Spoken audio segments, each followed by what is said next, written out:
ఈ ట్విస్ట్ అయితే నేను అస్సలు ఎక్స్పెక్ట్ చేయలేదు. నేను బోధన్‌కి వచ్చి ఒక 2-3 డేస్ అవుతుంది. అండ్ అప్పుడే చెప్పాను కదా! ఇప్పటి నుండి వ్లాగ్స్ అన్నీ బోధన్ నుంచి వస్తాయని.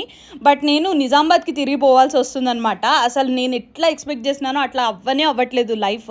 ఎందుకు వెళ్తున్నా ఏంటి అనేది మీరు అప్‌కమింగ్ వ్లాగ్స్‌లో చూస్తారు. అంటే చాలా ఎక్సైటింగ్ ప్లాన్స్ అన్నీ కూడా వస్తున్నాయి. అందుకోసమే నిజామాబాద్‌కి వెళ్తున్నాను.